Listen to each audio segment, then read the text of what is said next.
Kia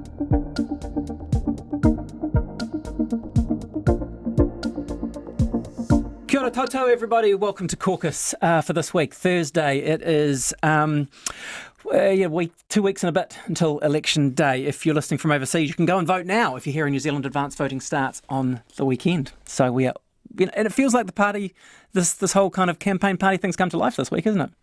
Yeah, or some people may have debate fatigue depending on what they've been watching, streaming online, watching on various channels, Māori TV, obviously News Hub's one. Tim's unshaven if you're watching. I feel like this must be the home straight. It must be the home straight. Welcome to CAUCUS. I'm Tim Watkin. I'm Lisa Owen. I'm Guy Espiner. And I'm Scott Campbell. It's great to have your company today. So, as you say, Lisa, debates. Let's start with the big one on News Hub last night. Paddy Gower moderating, Judith Collins and Jacinda Ardern as the two leaders to be covered. What did you make of it? Well, I think the winner on the day was actually News Hub with a much superior broadcast, and I think probably got more out of the contenders. In terms of the two contenders, well, I'd call it pretty much a tie, I think. Yep. They were both playing to their respective audiences. Judith Collins, I think, was trying to get more of her zingy one-liners in there, her eyebrow raising and personality punches. But I don't think anyone landed the knockout blow. No. I thought Judith Collins probably gained more out of the debate than Jacinda Ardern because I think she put in a very strong performance and put in quite a bit for those who might be centre-right voters but were wavering, were perhaps either not going to turn out, was considering switching over to Labour or to going off to one of the more fringe parties or to ACT. And I think Judith Collins, with that kind of performance building on the TV1 debate, may have stopped the rot for National a bit, and it may even have gained a little bit, in my view. Because debates don't always, really move voters. No, and I didn't think the first one did at all, was my view. But I think that Collins will have gained some momentum from that. I thought they were both good, and I agree with Lisa. It was great TV. Kudos to TV3. It was really well done.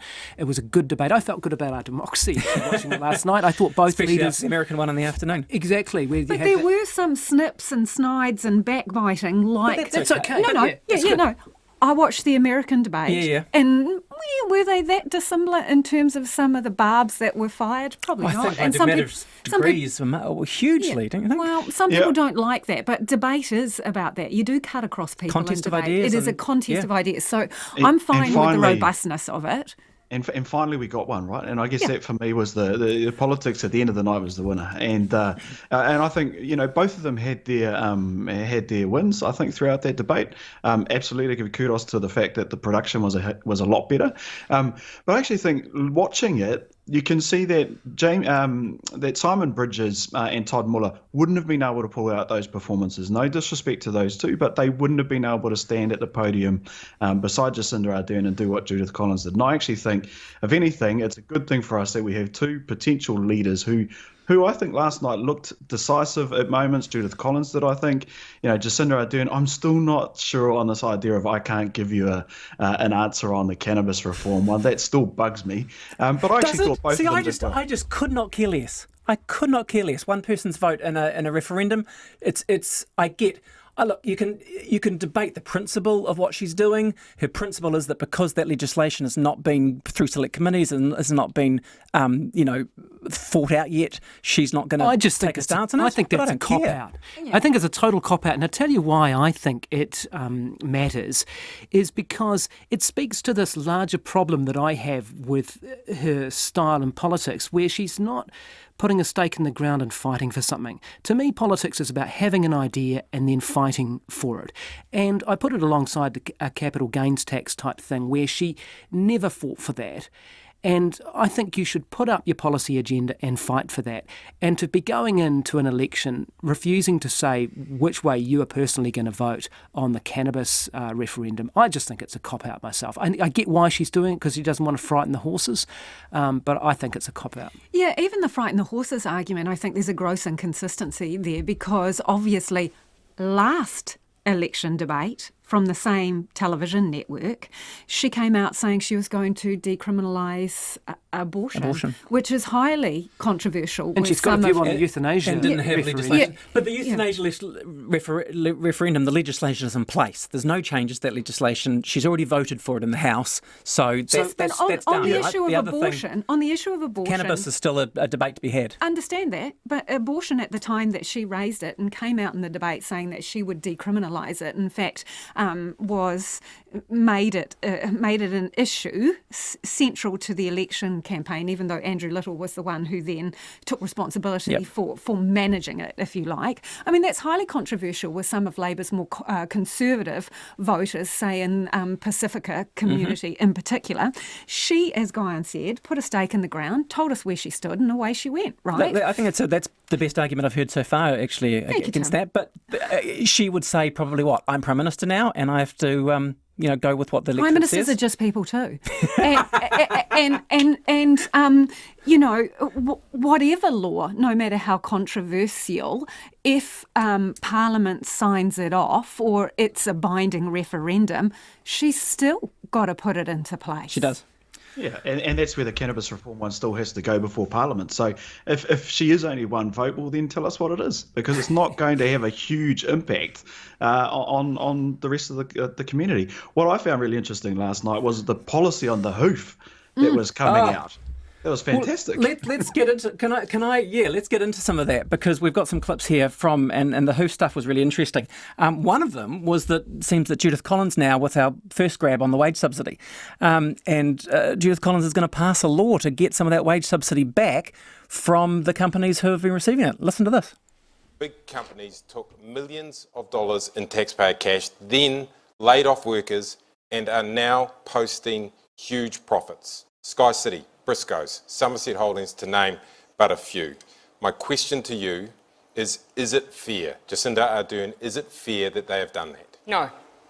And I expressed my view at the time when I heard that the Warehouse was one of those groups who was taking a similar position. The wage subsidy helped retain 1.7 million people in work. And it may be within the rules to do what these companies are doing. It doesn't mean it's in the spirit of fairness. So it's morally wrong what they're doing? Yeah, I think it's wrong. Judith Collins, I'll come to you on that. Do you think it's morally wrong as well what those companies are doing? Yeah, I believe that $500 million a week, which is pretty much what it is, that's the same amount of money to build a regional hospital like Hawke's Bay or Dunedin or Christchurch. If people don't need the money, they shouldn't have taken it. But then again, the rules should have been more carefully put in place, but they should pay it back. It's not fair. New Zealand taxpayers are going to Hawke to pay for that. It's not fair. She went on to say after that she would actually legislate to get that back, and she was asked about that on Mike Hoskins' breakfast show this morning. All right, you seem to introduce potentially a new law somehow to claw back money on the wage subsidy. How does that work? Yeah, that was a big call, I thought. Did you know you were going to make it? Well, I didn't know I was going to get that question. So, Scotty, this is your point. She didn't know she was going to get that question. She clearly made that up on the spot. Yeah, and big call. It is a big call, because that'll scare a few people, right? And I think one of the, I wish that my profits were huge enough that I had to pay it back as well too. But the wage subsidy scheme for those businesses throughout lockdown was a godsend, and it helped cash flow and the ability to retain those jobs, right? And I think that's fair. Both of them, though, it is good to see that. Let's assume that Judith Collins is not going to double back any further. If she is going to stick to it, this will be the trust factor. And I think, can she actually deliver a law like that?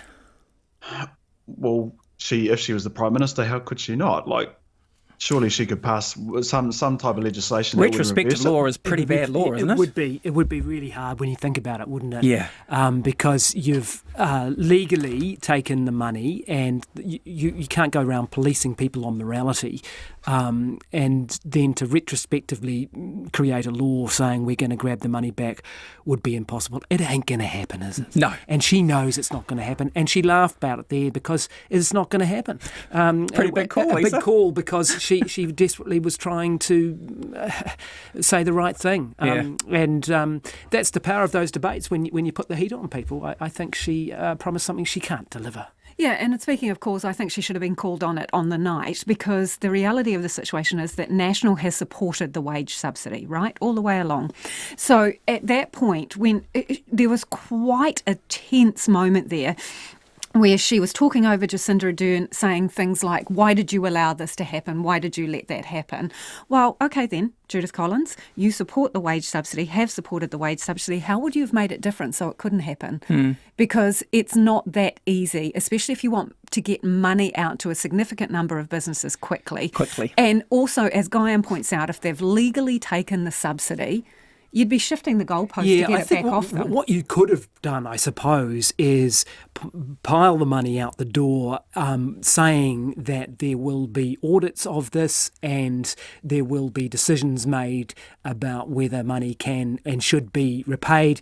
You know, you could have a clause in it, couldn't you? You could have had a clause in it saying this will be subject to auditing and possible repayment if an independent advisor says that the money wasn't needed, whatever. You could have, I suppose, had more of a catch-all thing there. But look, you know, that's possibly being wise after the event.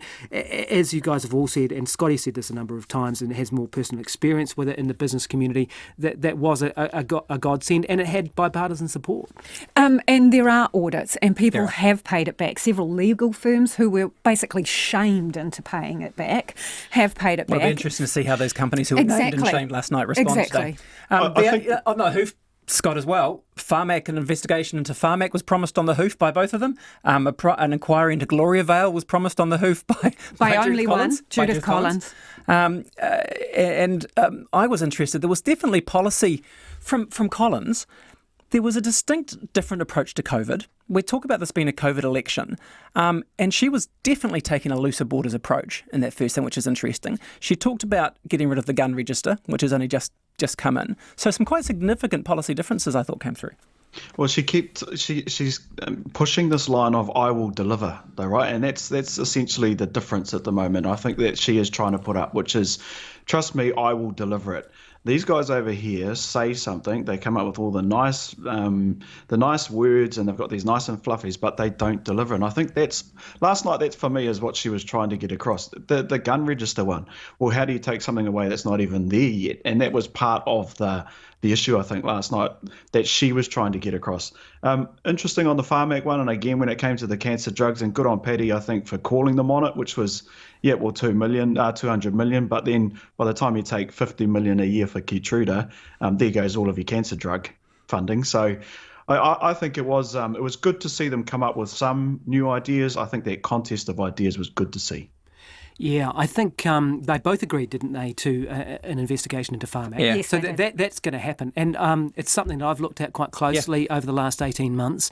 And one of the things that came through time and again from all interest groups was that this government agency has never properly been reviewed. There have been, looks here and there, but it hasn't had a fundamental review in a couple of decades of operation. So I personally am going to be very interested in that, and this will happen now because they've both promised that. And I tell you what, the people who have got strong interest, and because it's life and death for these people, they will hold the Prime Minister to that. There will be an investigation into Pharmac. They won't let that go. The Pharmac people have been watching that very closely last night, and they will be preparing for this now because it's going to happen. Yeah, and I think that was possibly the biggest policy thing to develop last night. And it came out, and it was interesting. You talk about the families. One of the most memorable moments for me for the night was Judith Collins' response to that, and her own family being involved with this. Let's listen to this clip about Judith Collins' brother-in-law. Get this. Pharmac says it will cost $50 million a year for Keytruda. That's all of your money spent, and it's only one cancer. The simple fact is neither of you can help the people out there with cancer in New Zealand right now.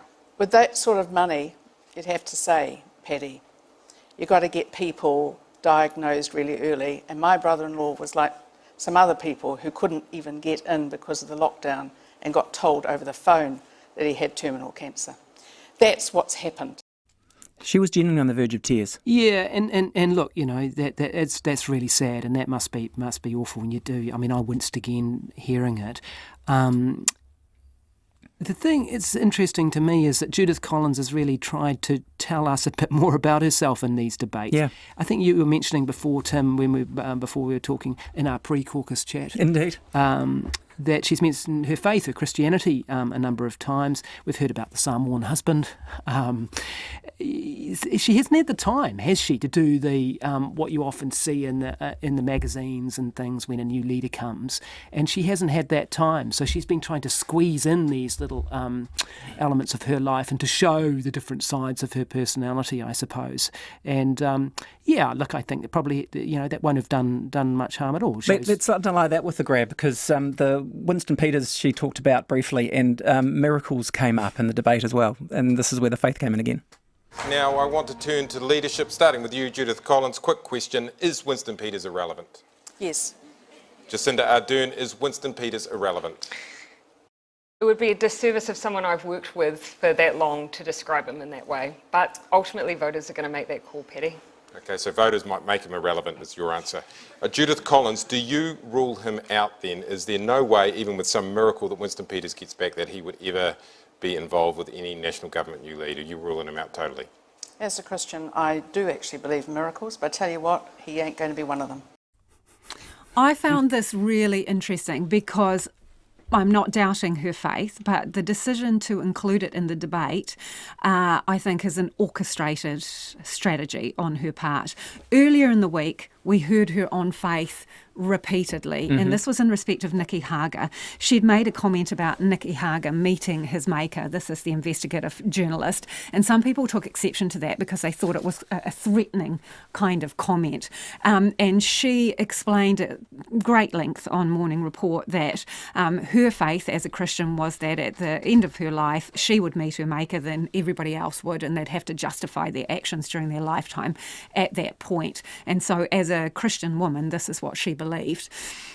I think she's making a very strong pitch for certain votes out there that might be in the Pacifica community, maybe Conservative Labour voters who might like the look of her, potentially New Zealand First voters who might have more conservative views as well, and the Conservatives, because they've got a few percent, and every percent counts at the moment. Yeah, and that came through pretty loud and clear when she started talking about the children who are abused and who are murdered, and there's the right to silence and people being prosecuted for not opening up to police during those sorts of investigations. I think she was really hard on that. And again, whether or not it's going to be feasible or able to be done, she was strong. And I think that a lot of people are looking for that. And you hear it constantly in the news about these types of issues. And I think, I agree. She's going for that type of conservative vote, which is now hanging out there, given that the New Zealand First one is gone. And she's trying to pick up on that a little bit, I think. So I think there's a clear line running through all these points. She was fruit picking last night. She just went from basket to basket. She had, gun register, ACT Party voters who have left National to go to ACT up to 6, 7, 8%. Boom, got a tick to get them back. Conservative, new Conservative voters who have left National to go and have that faith-based approach to politics. I'm a Christian, I believe in miracles. Tick. Labour voters who might be uncomfortable with euthanasia and also may be uncomfortable with cannabis. Yep. And law and order, and she spoke also strongly to the rural base about the farmers paying for all the drugs and paying for our economy. Tick, get them back from New Zealand First, the people who are in the rural communities who have been done well from the Provincial Growth Fund and have been looking at New Zealand First. So she went through and ticked every box of the parties she could try and get votes back from. And that's why I agree with you, Guy, and that was her. She did well out of this debate to be able to harvest, fruit pick all those votes. I think that's good analysis, actually, and I agree with that, and I think that's why she is the winner. I don't like to sort of score a debate. Did she win the debate? Well, who really knows? I personally think, as I said initially, she gained a lot more out of that, and that was quite clever strategy, and she probably didn't scare off any of her actual voters, the National Party sort of base. So, yeah, I think she may well have stopped the rot. The game really is to keep National in the 30s, isn't it, or as close to 35 alive as he can. And I think she went some way to doing that last night. Yeah, I suppose Labour will be sat there chomping on their nails in some part, thinking, "Whoa, we delayed the election flip." Lucky it's not can't that come soon enough for them, can it? Yeah, lucky it's not that far away because Judith Collins is in essence running out of runway. If that wasn't the scenario, I think that they would be worried about what kind of momentum she can get. The other from point this. on that is that, it is a COVID election, and it comes after 3 years of this incredible emotional connection that Jacinda Ardern has created with the electorate through crisis after crisis. Her crisis management has been so, well received. But another thing we saw in this debate last night, I think, that if Labour was running purely on its record, they would be struggling a lot more. The key things that that this government was supposed to stand on: child poverty, climate change. They don't have housing. Those three big things. Their track record is not great.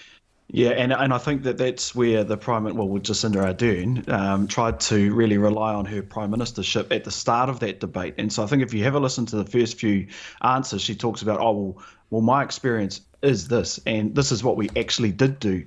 I found it really interesting when she walked in. I don't know if you saw it, but she rolled up her sleeves, and it was almost like, game on, I'm here tonight.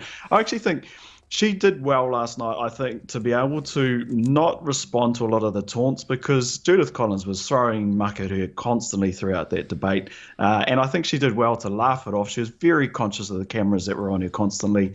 And I think, again, though, I think she could have been more decisive. And this is where I think Judith Collins was giving us pretty straight answers. Jacinda Ardern was running around all over the place and trying to have that nice smile and, trust me, I've done it before. I agree with you in part, but I like numbers, detail, right? So I feel that there were a couple of times there where you're calling the incumbent to account for their record, that it shouldn't just be an opportunity for the opposition to rag on them. They need to present an alternative. So I think we were lacking in some measurables or KPIs being extracted from the opposition. For example, if you're going to say your housing record is shit to Labour and Kiwi Build was crap, you then need to turn around to say to Judith Collins, first term, how many houses are you going to build in the social space? 27, she's right, 27% house price increase under this Labour government, but how are you going to get it down from that? Exactly. And give me some said, measurables, give me some KPIs. Places, and I thought this was fascinating, hasn't been picked up as much. In some places, house prices has to drop, Judith Collins said. Which places? Where? Well, by exactly. how much? That's a phenomenal statement from the National Party leader. And how are you going to make it happen? And you're all about property rights. They keep coming back to the RMA, and the one good argument around that sort of space is the Christchurch example. They use it a lot, but that they got their act together there. They open development for land there, and the amount of supply meant that the prices did drop, or at least plateau there. So that's their argument, isn't it? They keep coming back to RMA. Yeah, it is. Yeah. Just have a listen to Ardern, because just this clip about her ideology, and one of the very few times she actually pushed back on Collins was probably one of her strongest moments. Let's play the ideology clip. But now's the time for us to look to what the new energy opportunities are for Taranaki. The world is changing. Unfortunately, Judith Collins does not want to change with it. Unless we move quickly, we lose an opportunity. Look, if Jacinda Ardern is going to use my age against me, I'm happy to use my experience. It was I not tell you this, age. I'm not going to say it was the not three- age, Judith. I'm not It going was to say the ideology, and 3,000 yours is Taranaki. outdated. That was a strong line, and I think that's one of the ones that actually stuck for her. And she was so, like you're saying, Guy, and she doesn't fight often, but that showed a little bit of fight for at least one question. From the Prime Minister? From the Prime Minister. Yeah, Your ideology is out of date. Well, and she said the same thing in the first debate, didn't But she? she nailed it this time. About She farm, mashed it a She little. mashed it the first time. Yeah. This time she actually got her point across. Yeah, she did. Well, that wasn't a bad comeback from Judith Collins either. And witty too. Yeah, and she showed wit. I agree with Scott that this Simon Bridges, Todd Muller, would not have had that quick-wittedness and that fire and the sharpness that Judith Collins had. I like that one line about, is Phil Twyford an asset or a liability? And she sort of said, well, he's an asset for me and a liability for her. I thought that's a good line. But what do you make? And I've heard all sorts of people commenting on this around the idea of Miss Ardern and these sort of discussions around the ageism stuff. Well, what's your views on that? Is she using that as a strategy, or is it just... Yeah, probably. Well, you got to work out what to call them, don't you? And then we read into that. I think she's not using her name because Jacinda's name is like a brand. Yeah. So she doesn't want to reinforce it. The world over, it's an unusual name. Jacinda Mania. And it's the Jacinda Mania, and that is a name that has become known overseas. So she's wanting to neutralise the Prime Minister's brand. But why not Ms. Ardern then rather than Miss Ardern? Well, I suppose Helen Clark was Miss Clark. She was. So I think it is a way of keeping her at arm's length, putting her in a certain place. And I'm interested in your take on this, Scotty, because there was a couple of times where arguably Judith Collins, she got her snide on, right? When she Well, let's listen to one of those. When she asked about, she said, okay. What are we talking about, dear? And So yet, all the talk, all the fluffing around about emergencies, tell you what, actually it's got worse, What's not your better, plan? under this particular what leader. is that's your plan? what for, dear? Climate change. Climate change. Okay, well, I'll tell you what.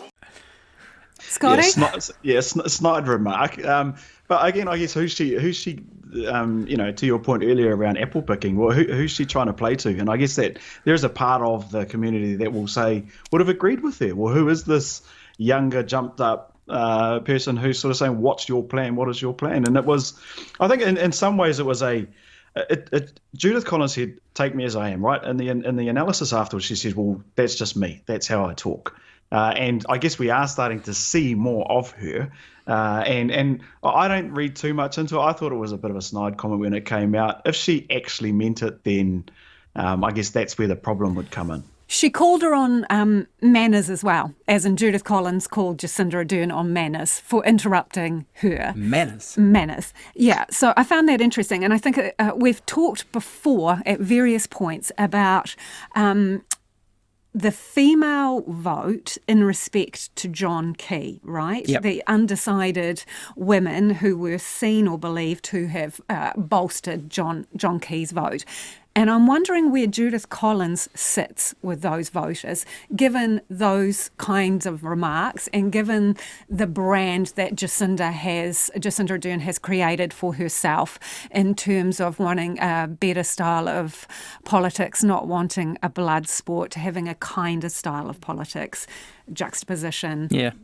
The phrases that Judith Collins was using. Yeah, it's tribal, isn't it? We all know people true. like Jacinda Ardern and Judith Collins in our own lives, don't we? We know the woman of Judith Collins' age who turns up and speaks that way, and we know the progressive younger woman like Jacinda Ardern. So I think people, you either identify with that or you don't. Yeah. And certainly if you look at social media, both bases loved their leaders' performance. Yeah. So I think and it's what I liked about the debate last night is you're getting that. You're getting the centre-right, stronger woman, and you're getting the younger, progressive centre-left leader. And so, yeah, it is. Any big winners and losers for you guys?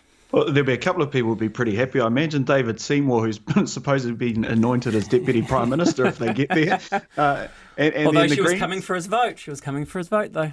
Yeah, but he's a spectacular operator or something like that, isn't he? That's what she said. True. That's true. I think what it showed last night is that there's an obvious choice of either Labour and the Greens, or National and ACT.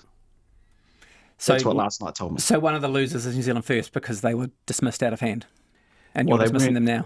Well, they weren't a part of the debate other than one question about Winston Peters. And Jacinda Ardern really used all her skill and agility to get round that in a respectful way, I thought. I thought it was well done. Addressed the Winston Peters question. I thought it would have looked disloyal. I liked that answer from her. Yeah. Saying, I worked with the guy for 3 years and I'm not going to rag on him. And write him off. Whereas Judith Collins was questioning his immortality. I felt sorry for Fielding, just saying. It was presented as the meth hub of the universe by Paddy. Fielding is a great town. Got to say, about 20 years in a row, it was the most beautiful town in New Zealand. Don't bag Fielding. I think you mentioned the losses, who were the losers. One thing I would point out for both of the leaders, nobody had a plan B around COVID. What happens with the borders if we're sitting here ad infinitum waiting for a vaccine? Jacinda Ardern said that's never going to happen. The science tells us this, this and this. But neither presented a credible plan B, and I don't really think either of them attempted a plan B. And the other thing, in terms of paying back the debt which was raised, neither of them had a solid answer to that as well. They both went to growing the economy, but we know from statistics that growth has sat around a certain level for about the last 40 years, and nobody presented an argument or an idea as to how they're going to get it over that 3%, which seemingly they're relying on in order to pay back the pootia. No details. No. So, Ardern said more apprenticeships, and Collins said, more tech support. But they both shared the same gaping hole. In terms of those things. If anything, I think the winners on the day are the election campaign. Because for me, what last night did was put a bit more spark into it, and whether or not they'd had a few more coffees before they got into the theatre or whatever it was. But it wasn't that long ago. We were talking about the battle of the boring, but now it's actually we've got game on. Yeah, that wasn't boring. I still think that Labour, it's obviously theirs to lose, but now at least we've got a debate. And that COVID thing I thought was interesting. I mean, we haven't talked about that much, and none of the commentators have. But it still struck me that, in an environment where the polls have showed that New Zealanders have really liked the conservative approach we've taken, Collins was quite bravely saying, if Christchurch had an event like Auckland did now, I would not put the rest of the country into lockdown level 2. I would keep things open. But she'd put the South Island into lockdown. Well, Christchurch at least. But she was certainly saying I would contain that lockdown and approach more than she always prefaces everything with if it's safe. Yeah. So you don't actually get a definitive answer. She's playing. But there was a difference there. Minute. I actually think they're close to agreement in terms of the way those things have been handled, and I think National has struggled to differentiate its approach to COVID by saying, well, we don't have all the information that they do. If it's safe, we'll do this. So no definitive answers on how they would handle it. Well, you don't really want to differentiate when the government response has been internationally lauded, really, and we're all sitting here going, gee, we're lucky we're not in just about any other country in the world. No, so why would you want to distance yourself from that? And as Lisa says, I mean, that's the difficulty. Don't know where to go with it's a COVID election, and the government's done well on COVID, and that's really the most important thing in it, isn't it? So, any other debates this week that you saw you wanted to raise, guys, or do you want to go straight to Winston? I think we should go straight to Winston, because he was, the elephant in the room or not in the room last night. Yeah, so we've had, obviously the SFO has had its play this week, and let's just hear how Winston Peters responded to the news earlier this week that the SFO is laying charges against 2 people involved with the New Zealand First Foundation. Okay, thanks for coming. Today's decision by the Serious Fraud Office, being announced right now, exonerates the New Zealand First Party of any electoral law breaches. Having fully investigated the allegations, the SFO has cleared the New Zealand First Party, all of its ministers, all sitting members of the New Zealand First Party, all candidates standing for election, and all party employees of any wrongdoing. It's a relief after months of this cloud hanging over the party that we have been fully cleared. Fully cleared when 2 people have been charged.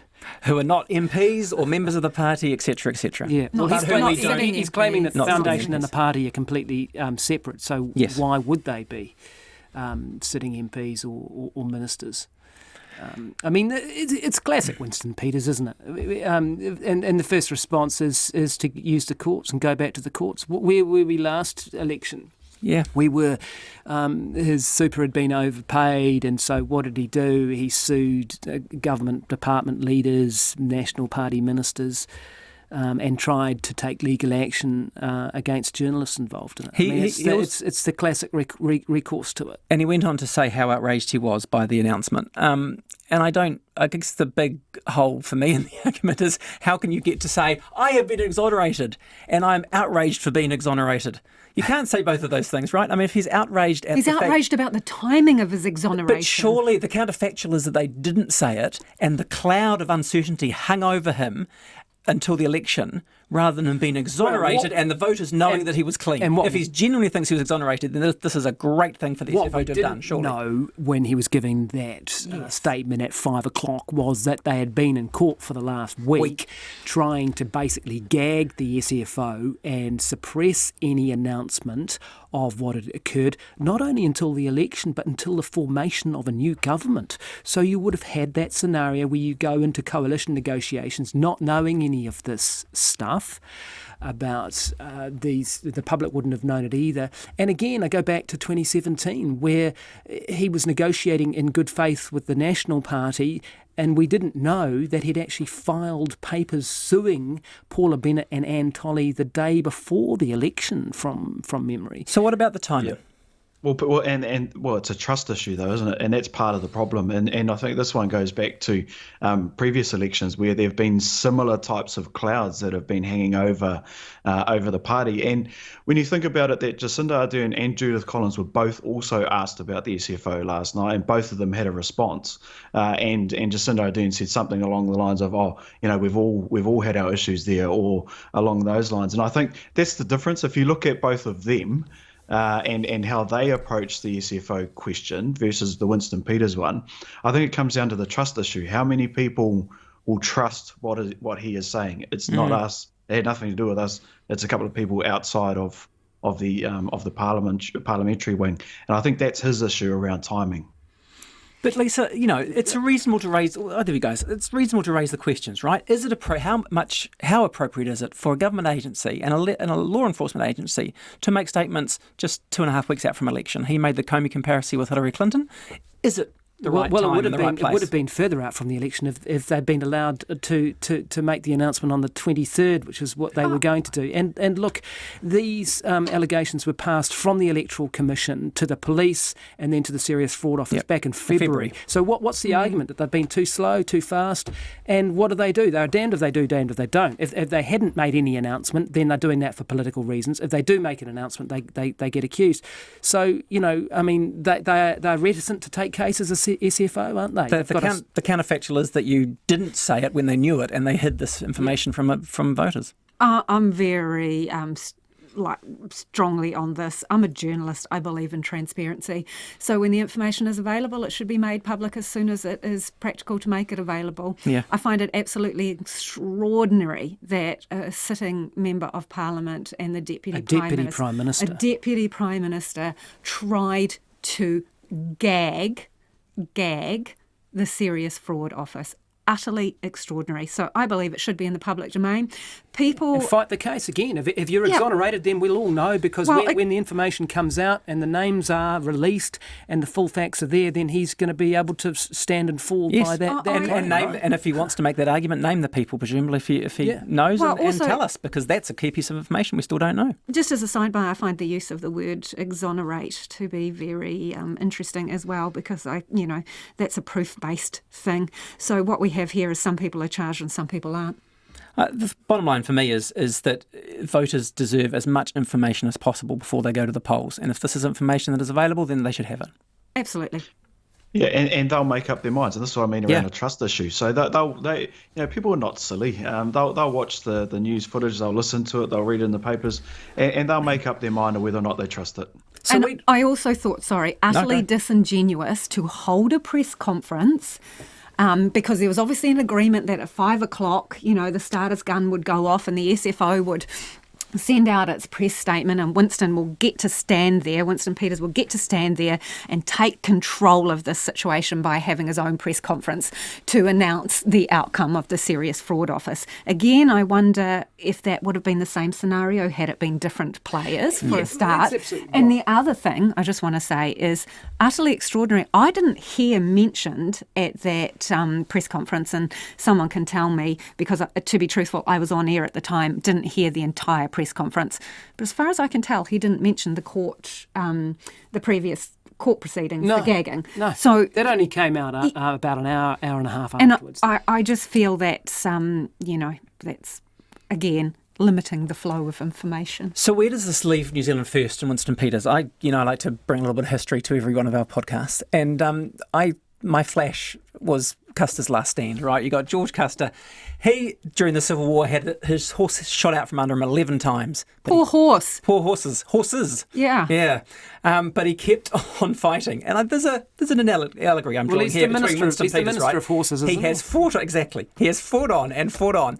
This time, though, I feel, do you feel that, though, that this is Little Bighorn? He's surrounded, he's on a hill, he's making his last stand, and no one's coming to rescue him? Yeah, and he does what he does in those situations, which is just increase his attack. And you got to hand it to him. I mean, it takes a certain amount of gall to do that, doesn't it? Custer fought from the front as well. We know what happened to him. And but a lot of his issues have been taken away from him, though, right? The immigration, the go-to line on immigration is gone because we don't have it. So a lot of his sort of stump speech is not there, and he's just not getting the airtime. And I think last night was an example of it when there was just one question, which was essentially targeted towards him. And in previous debates over other years, you would have had him as being the kingmaker.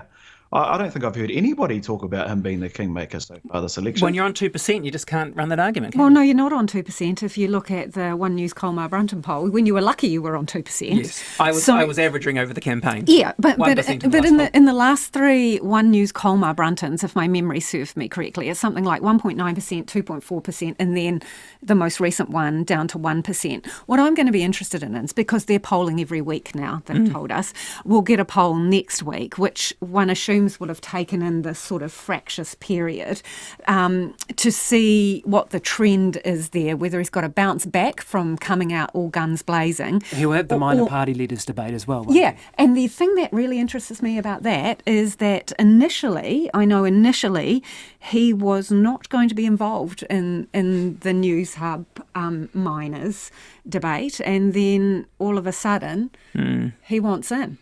He needs the worm. He needs to bring back the worm. Advanced New Zealand went into that debate too. We haven't seen a result yet, but the courts are deciding whether should be coming out New Zealand, any minute now. Yes, yeah. I've got a text in, but I haven't heard any response yet. But yeah, the Advanced New Zealand. What do we make of the debate? Things. I mean, if Winston can get back, can force his way into that debate. Should Advanced New Zealand get a place? Well, it depends on the criteria set by the network, because some of them have set a clear criteria that you have to either have polled at a certain amount, or you have to have had an elected member in one of the last two terms. Various. I'm mashing up the different criteria, but you set your criteria. I am of the belief that the channel has to have, or the broadcast agency has to have some editorial control over decisions. The Americans have a debate commission, don't they? Yeah, they do. Yeah. That set the rules. Yeah, it's interesting. I mean, we could do that. We can't take many other lessons from their debate this week. It was a bit of a shocker. But I do think that there's possibly a call or a good case to be made for either the networks or the media getting together in some way and ironing this out in terms of getting a good straight criteria in. I don't want to take away the media independence of having your own debate and doing what you want to do, but we've had this problem for many years now under MMP with these smaller parties. We've had court cases, Peter Dunn, Colin Craig, and others. Māori Party had convinced TVNZ that they should get in because they were electorate-based, and Billy Te Kahika is making a similar call. And so I just wonder whether the media needs to either get together or to straighten out and get the criteria right. I think the editorial independence is the bottom line in all of this. But I can tell you, hot off the press, what do you got? Advanced New Zealand lost. They are not being included in this debate. I was going to say, pause, let us all put our bets down, but too late. Sorry. So... we don't know on what basis, We don't know on what basis, but no, just simply that Advanced New Zealand lost.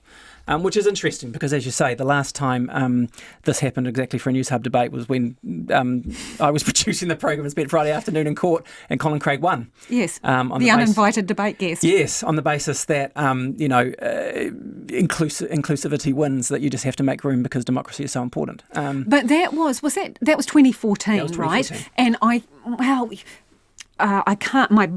The brain library is not working fast enough to know exactly what that decision was based on. You might remember, but 2014, we know that the Conservatives were polling a hell of a lot higher than Yes, they were. Any party fronted by Jamie Lee Ross and Billy Te Kahika. I mean, in the final wash there, they got in the 3.9s from memory in 2014. So they were, in essence, a bigger player. That's before the demise of Colin Craig leading up to the 2017 election. So they had more of a presence. The judge's ruling was very much on the basis that the debates can have such an impact, and that to deny someone the chance when there's so much at stake, that they should have the go. So it's interesting. It'll be interesting to see the. And Billy Te Kahika has been in an electorate debate. I watched him this week in the Te Tai Tukaro debate on Māori television. So he's getting airtime. He is, and I'd just like to say one thing about Advance New Zealand. Look, they were at, and we're going to play a clip, but we haven't got it out, from the debate I hosted in Epsom this week. And bless her, the Advance New Zealand candidate, did her best, and she's new to politics, and this is one of the, things where it's drawing in people. But, she sat there on stage and said, Agenda 2021 from the United Nations means that the UN is coming to control our water, they will own our homes next year, and raised issues about mandatory vaccination. Where did she get that from? Her 5G internet connection? Yeah. Have you read Agenda 2021? She said, and I was like, yes, I have. She said, well, the UN is going to own our homes. And I said, no, it does not say that. I mean, there is, I just put that out there to people that if you are wondering about where your anti-establishment vote goes, then just be careful. Do some research. That's the thing, right? They'll use it now. For them, it won't be a bad thing that they've lost in court. They'll go and say that this is a conspiracy against democracy and all deep sorts state, of things. mate. Her last line, I kid you not, was the UN is going to own our homes. And this is not a conspiracy. I've seen it on the internet. Well, if the UN could pay my mortgage, that's literally what she said. Quite happy for that. All right, guys. Wrap it up. Any final comments to throw? What are we looking at next week in the campaign? We, as you say, it's alive now. There's a press debate. There's the press debate coming up with the Show Me the Money debate. Yeah, the Show Me the Money debate, and I mean these are coming in quick succession, really, for these leaders, especially when you're on the campaign trail trying to keep across all the issues and prep. And I thought you could tell last night that Judith Collins is prepped because she called Paddy Gar out on the fact that he used an exact same question from the 2017 debate. So she'd clearly been spotting up. The one you produced, Lisa. All right, guys, thank you for your time, and thanks for listening, everybody. You can, of course, subscribe and follow CAUCUS on Spotify, on Apple Podcasts, Google Podcasts, or wherever you get your podcasts. And you can watch us on YouTube as well on the RNZ page. Mā te wā, we will see you next week.